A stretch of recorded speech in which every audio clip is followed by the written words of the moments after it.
Hi wives, நீங்கள் பார்க்குறது வந்துட்டு வெஜ் சாப்பிட்றதுக்கு டைம் கிடையாது. அதனால் வந்துட்டு இந்த மாதிரி ஸ்நாக்ஸ் சாப்பிட்டு தான் காலத்தை தள்ள வேண்டிய சூழ்நிலையில் இருக்கிறோம். அதனால் வந்துட்டு எங்கெல்லாம் சின்ன சின்ன ஐட்டம்ஸ் கிடைக்குதோ, இந்த மாதிரி ஸ்நாக்ஸ் கிடைக்குதோ அது மாதிரி காரணம் வந்து ஃபுட் வந்து சரியாக சூட்டபிள் ஆகலை.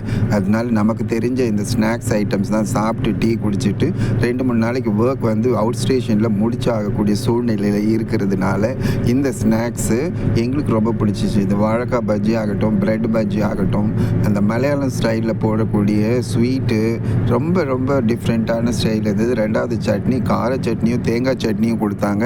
இதெல்லாம் சாப்பிட்றதுக்கு ரொம்ப சந்தோஷமாக இருந்தது. காரணம் வந்து லைட் வெயிட்டாக இருந்துச்சு. தேவை இருக்கிறப்போ நம்ம எது வேணாலும் சுட சுட எங்கே வைக்கிறாங்களோ அதை வாங்கி சாப்பிட்டுக்கலான்னுட்டு. இந்த சாப்பாடு வந்துட்டு காரம் ஜாஸ்தியாக இருக்கிறதுனால எங்கேயும் போய் சாப்பிட முடியல, ட்ரெஸ் பண்ண முடியல. அதனால நம்ம ஸ்நாக்ஸ் இருக்கவே இருக்குது, அதை வாங்கி சாப்பிட்டுட்டு என்ஜாய் பண்ண வேண்டியது தான் சொல்லிட்டு இந்த பஜ்ஜி கடையில் வந்துட்டு பாருங்கள், வாழைக்காய் பஜ்ஜி சுட சுட இருக்குது.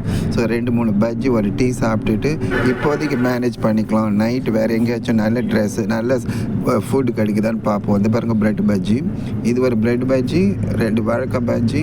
ஸோ பார்சலும் வாங்கி வச்சுக்கணும். இன்கேஸ் பசி எடுத்ததுன்னா திரும்பவும் சாப்பிட்றதுக்கு ஒரு இதுவாக இருக்கும் இல்லைங்களா? அதனால் இந்த கடையை தேடி தேடி போக முடியாது என்ற சூழ்நிலையில் இந்த ஸ்நாக்ஸை வச்சே காலத்தை ஓட்டக்கூடிய சூழ்நிலையில் இருக்கிறோம். வீட்டை விட்டு வெளியில் வந்த பிறகு இந்த மாதிரிலாம் ப்ராப்ளம் ஃபேஸ் பண்ணணுன்ற சுச்சுவேஷனில் எப்படியாச்சும் மேனேஜ் பண்ணிக்கணுன்றதுக்காக இந்த மாதிரி கடையில் வந்துட்டு சாப்பிட்டுட்டு உக்காந்துட்டு இருக்கிறோம்.